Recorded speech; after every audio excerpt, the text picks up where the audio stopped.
कभी अपना दल के राष्ट्रीय अध्यक्ष अनुप्रिया पटेल के खास सिपह सलार रहे हेमंत चौधरी आज बागी होकर खुद की एक अलग पार्टी बनाए हैं और अब वे जनता के बीच अपने मुद्दों को लेकर वोट मांगने पहुंच रहे हैं। हेमंत चौधरी अपना दल एस में युवा मंच के प्रदेश अध्यक्ष रह चुके हैं।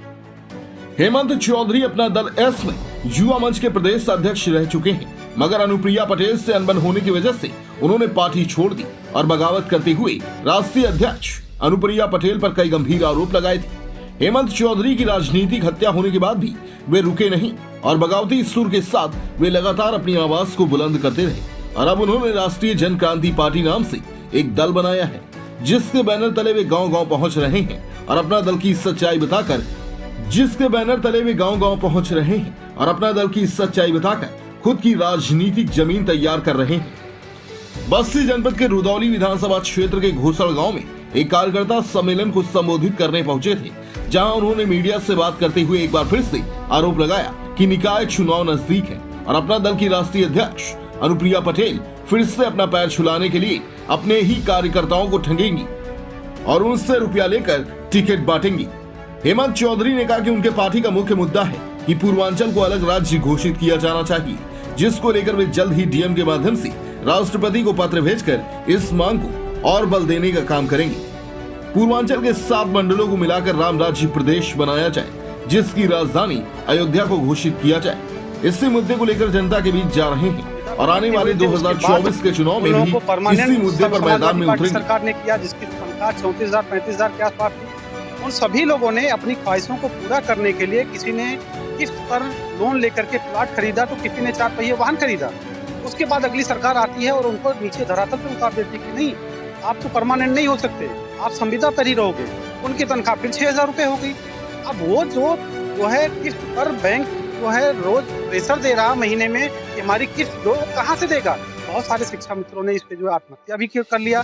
लखनऊ में कितना धरना प्रदर्शन के दौरान शहीद हुए बेचारे।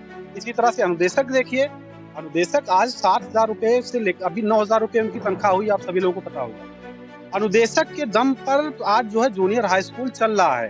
टीचर नहीं है प्रदेश में, वो लोग चला रहे हैं स्कूलों को। हाई कोर्ट ने आदेश दिया है कि इनकी तनख्वाह 17,000 रुपए होनी चाहिए, लेकिन सरकार है कि कान पे जू नहीं देख रहा है। वो कह रही नहीं साहब, हम तो इससे ज्यादा दे ही नहीं पाएंगे। तो मुद्दों के अलावा जो पूर्वांचल राज्य को अलग राज्य बनाने की मांग आता है, देखिए, पूर्वांचल उत्तर प्रदेश चूंकि बड़ा प्रदेश है, इससे बड़े मुझे लग रहा है पूरे विश्व में 5 जो है ऐसे देश हैं जिनकी जनसंख्या उत्तर प्रदेश से ज्यादा हो। 403 विधानसभा वाली सीट, जिसका भौगोलिक स्थिति आप देखेंगे तो अगर आप देवरिया से लेकर के नोएडा तक चलेंगे तो काफी लंबा एरिया है।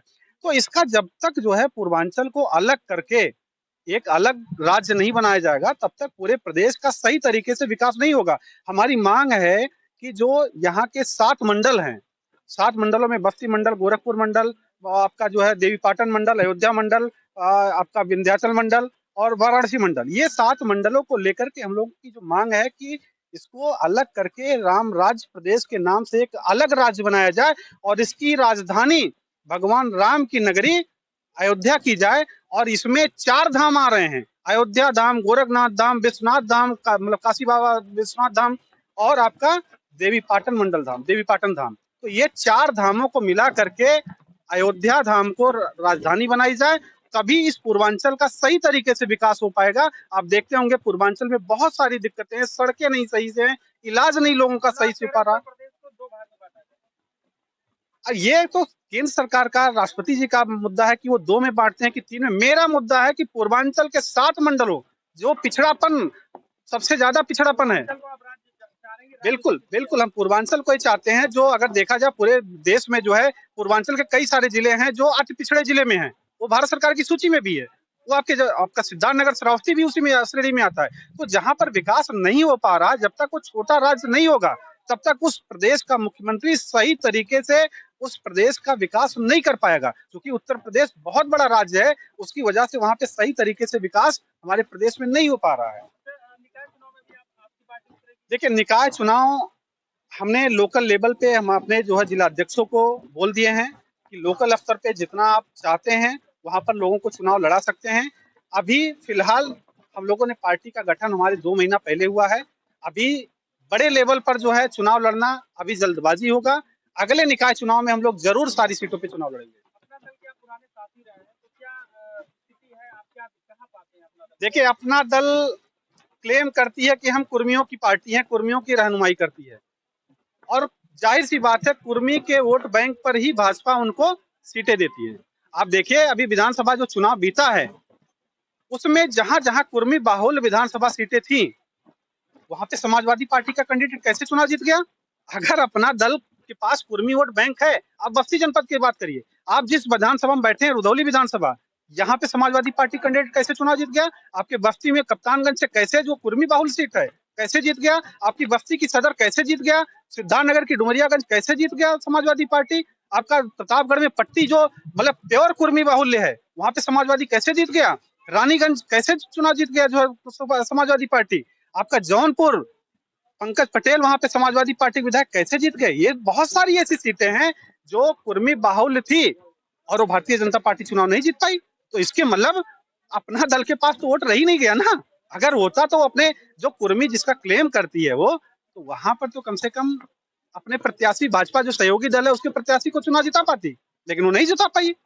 एक सर्वे भी निकला था, भारतीय जनता पार्टी ने सर्वे किया था, मुझे लग रहा कई सारे अखबारों में निकला ये बात जो है कि उत्तर प्रदेश के चुनाव में कुर्मियों ने भारतीय जनता पार्टी को वोट पूरी तरीके से नहीं किया, उसमें परसेंटेज भी था। तो ये आज कुर्मी के अगर रहनुमाई करते हैं, कुर्मी के दम पर अगर आज वो मंत्री दोनों लोग मियां बीवी बने बैठे हैं, तो क्या मुद्दा ये है कि कुर्मी का वोट भाजपा को ट्रांसफर हो रहा है, ये सबसे बड़ा मुद्दा है। और मैं तो प्रूफ दे रहा हूं, जितनी भी सीटें बाहुल्य वाली कुर्मी बाहुल्य वाली हैं उस पे भारतीय जनता पार्टी का प्रत्याशी क्यों नहीं चुनाव जीता? वोट बैंक नहीं है अपना दल के पास, आप ये कह रहे नहीं, हैं। वोट बैंक पार्टी से कहा है, आपके पास, मैं तो प्रूफ रख रहा हूं।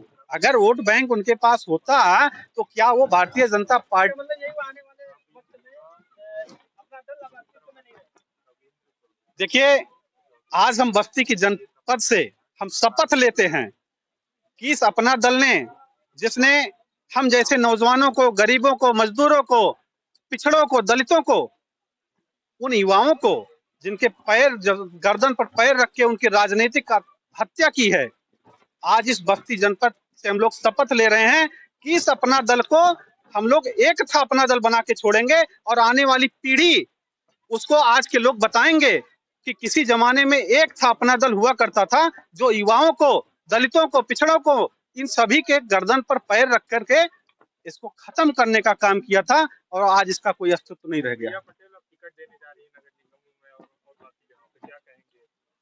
अरे देने जा रही है, जो मिलेगा उसको फिर बेचेंगी, वो कोई सा नया बात है। 2017 में बेचा उन्होंने, 2019 के चुनाव में बेचा, 2022 के चुनाव में तो मतलब झोला बोला सब चला। सुबह प्रत्याशी आ रहा, सुबह नया नया प्रत्याशी आ रहा दूसरे दलों से, दोपहर को पैसा जमा कर रहा, शाम को टिकट लेके जा रहा। तो वही निकाय चुनाव भी होगा, जितनी भी भारतीय जनता पार्टी उनको टिकट देगी वहां तो खुला खेल चलेगा ना। जैसे विधानसभा में चला वैसे यहाँ भी चलेगा।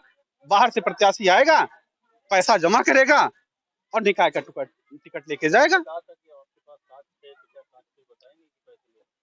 साक्ष्य तो मतलब सबको हमने बता ही चुके हैं और सब जा भी चुका है, मीडिया के सामने सारी चीजें हमने रखा भी था। और साक्ष्य वो प्रत्याशी खुद हैं जो पैसा दिए हैं। आज आपके सोरठगढ़ विधायक विनय वर्मा खुलेआम बोल रहे हैं कि हमने 7 करोड़ रुपए दे के आया, मीडिया में चला ये सब।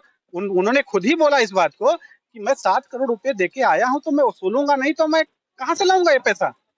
तो प्रत्याशी उनका जो विधायक है वो तो खुद ही बोल रहा है कि हाँ मैंने पैसा दे करके टिकट लाया है। पैर छूने के लिए फिर से एक बार बिल्कुल जो है पैर छुआई फिर चलेगा। अब हो सकता है उसकी रकम आगे पीछे हो जाए। पिछली बार नए लोगों का जानकारी हो पाई नहीं, अभी मुझे जानकारी नहीं है। अब उसके रकम का आगे पीछे हो सकता है। पिछली बार 1,01,000 था, आपकी हो सकता है 51,000 हो या 1,51,000 हो। वो तो उनके ऊपर निर्भर करता है कि वो पैर छुआई कितना लेना चाहती है।